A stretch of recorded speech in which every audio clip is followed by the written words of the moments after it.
different. I'm going to be making some room sprays, but in the process, I'm going to tell you guys some of my top tips and tricks to candle making that I've learned over the last couple of years.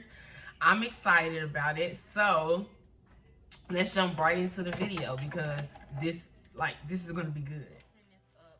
I'm using some 4-ounce clear glass bottles for the room sprays. Last time when I did them, I used the I'm not sure what they're called. They're like crystal clear. Oh, well, they're not crystal clear. They like got a shade to them. I forgot what they were called, but I used those last time. But this time I'm just using straight clear.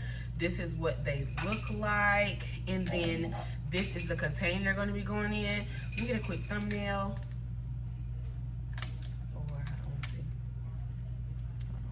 I should switch it. Okay, I think that's good. Yeah, so last time, what was I saying? I'm sorry, y'all, my brain. Last time I used the frosted, that's what it is, the frosted bottles, but this time I'm just using the clear ones, and we're gonna make some fragrance sprays. So,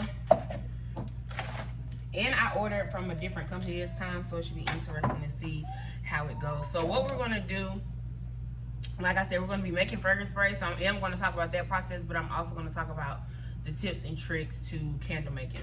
So the first thing that we're gonna do is pour 18.4 ounces of water into this container here. I have a scale down here. And while I'm doing this, I wanna tell y'all the first tip and trick to candle making. I am very big on digital things, and for me, everything that I use as far as candle making goes is either app or like something that can be pre-made. So when I say that, I'm talking about specifically an app that I use to calculate the amount of wax and fragrance I'm going to need. And when I do that, it helps me to where I don't make any mistakes when I'm making my candles. So I think I'm going to insert like a screen record so you can see what I'm talking about with using it. But that's one of the top things that helps me stay consistent with making my candles, so that I don't make any mistakes. So I'm pouring in 18.4 ounces of distilled water, and it looks like I'm right at it. Okay, there we go. Make sure I got that right. I got a little formula sitting over here from the last time I made it. So yes, it's 18.4 ounces of water, and then we're going to use 0.4 ounces of Polysorbate 20, which is, I want to say is this a preservative? No, this is a part of the formula. The preservative is going to be sorbic acid. So we're going to pour in 0.4 ounces of Polysorbate 20. So yes, like I was saying, that candle calculator is just really good for consistency and making sure that you are not making any mistakes when you make your candles. For iOS users, it's just called Candle Calculator. For Android, I don't think it works the same. It looks different for Android, so I can't help you there. I can only help you if you have iOS.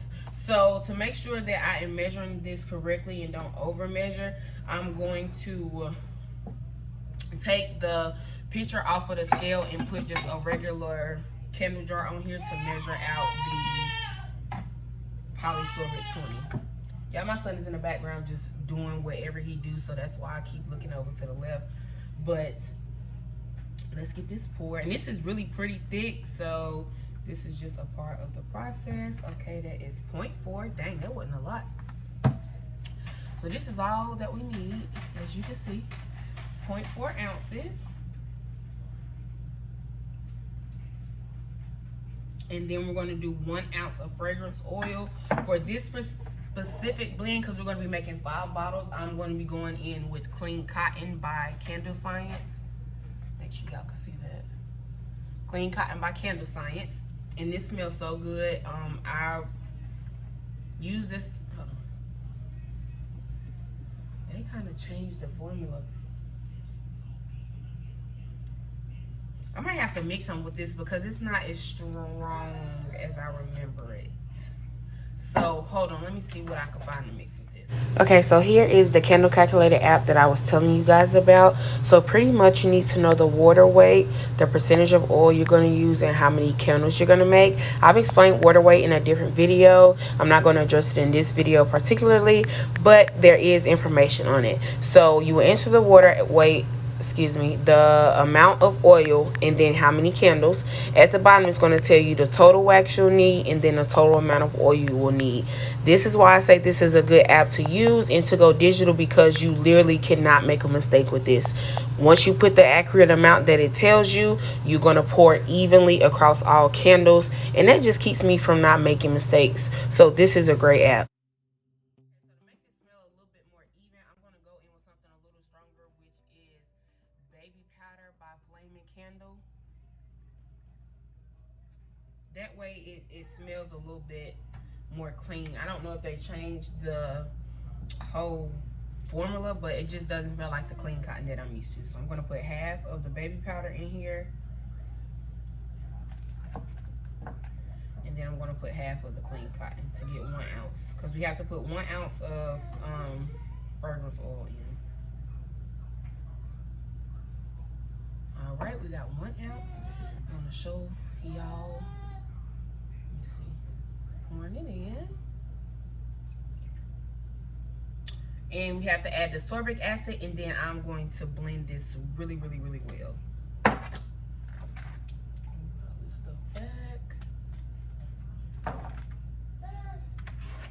last is the 0.2 ounces of preservative.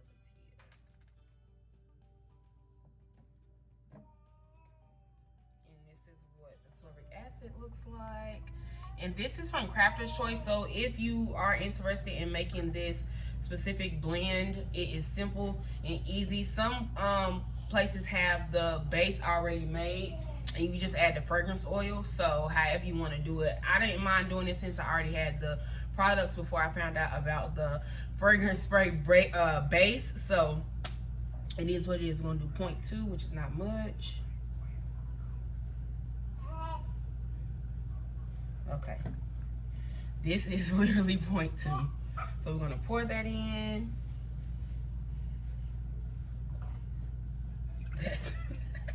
That's literally it. But most of this is water, so that's the biggest one. Oh, that might be a cute thumbnail too. It's okay. I'll leave the one that I have. I need something to stir.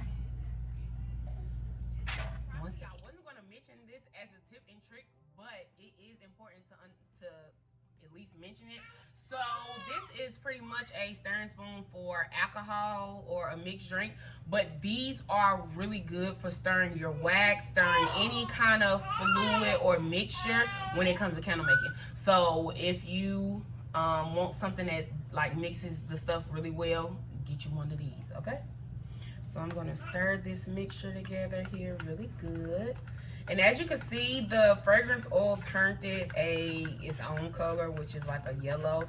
And usually that's why I like to get the frosted jars, just for like small imperfections like this, because it is going to separate over time as it sits. But it is on the label to shake really well before every use. So, I mean, it's just a part of the process. So I think this is mixed good enough. You always want to smell to make sure it's strong enough. If it's not, it's okay. That doesn't mean it's not going to work. I just like to make sure I can at least smell it before I start pouring it. And you can smell it. So we're going to start pouring. And this is all, the customer that's receiving this is definitely blind to her. She does not know what this tastes like. She does not know what they smell like, so I'm hoping very strongly that she likes it once she receives it. So I'm going to step away and start pouring these and let y'all see. Be back. Another tip: use gloves. I need to use gloves, but it's just like, I don't know. You get so comfortable with doing it, you just don't think to wear them. But use gloves in anytime you're mixing, anytime you're pouring hot wax, any of that. Use gloves. It is probably very important for your skin over time, and you know, touching all of these different things and fragrance oils and waxes and stuff. So yes, use gloves. Don't be like me. Use gloves.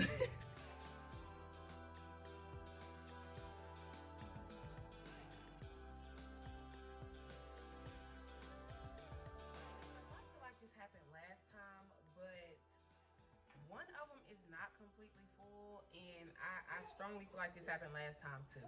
But these other 4 are done, so I'm just gonna have to go back and fill that one up. But this is what they look like. This is a 4-ounce bottle. I sell these for $8. Probably could sell them for more, but that's the price point I sell them at. So this is done. I am going to label them and show y'all what that looks like. When I label them, I make sure that the ingredients are included, the name of it, and then it just has my logo at the top. It's just a simple black and white logo. So that's how that goes. And yeah, that's pretty much it from fragrance sprays. They're very simple. Oh, that was it. Another tip about candle making: whenever you are like experimenting on jars, like for example, I want to bring these things, I'm doing it today. This jar is an experiment, meaning I will sell it, but I have to test it first. So whenever you're testing jars, just make sure that you're buying jars that are thick and full on like around the perimeter. I would not test on any thin jars, and you'll know what that looks like when you're shopping for them. Test as much as you can on any jar. There's like no jar that can't be used for candle making if you know what you're doing. So that's another tip. Just always buy jars that are very thick on the outside, unless you're buying from a candle supply company. Like I got these specifically from Dollar Tree, which I've used Dollar Tree jars often and they all do really well, but test every single time. And when you're testing, different from me, I test the entire, hold on y'all. So when you're testing a vessel, instead of filling it all the way up, I do it because I'm a little bit further into the game. But like when you're starting out to say, he done made it over here to me, y'all, and he is just getting into everything. When you're starting to test so that you can save on wax, just fill it halfway up. Don't fill it all the way up to test, because you are literally going to be wasting wax. Even if you're burning them at home, but say the jar is underwicked or overwicked, you can melt that wax and of course reuse it. But just save yourself on the time, because it just doesn't make sense to do that. So that's another tip. A trick that I did want to share, I don't know if I have been separating them throughout the video of which and which, but a good trick that you would like to do is heat your jars before you start to place your wicks after you clean them. Let me tell you, your wick sticker and your wick will stick really well to the bottom of the jar. You don't have to worry about it lifting, and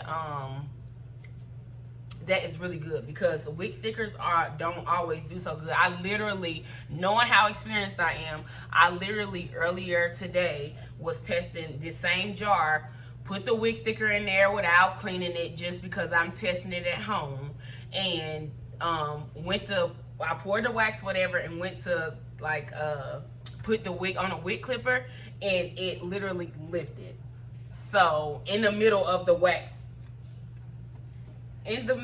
Lord, y'all, this boy, stop.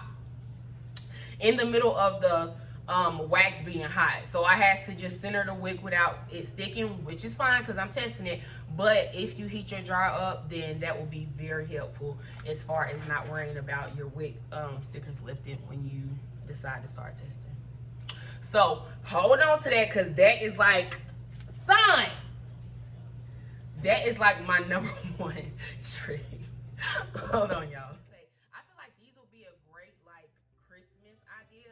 This is something you don't have to have experience in. You could literally just order it from a candle supply company and make it yourself. I would say it probably costs you maybe in total $30 for everything. If you purchase the bottles off of Amazon, the Polysorbate, the Sorbic acid, and then the fragrance oil, you could gift a good 12 people with these little fragrance oils. So hey, take it on as a little Christmas gift to put in bags and do it yourself. So I did want to put that tip in.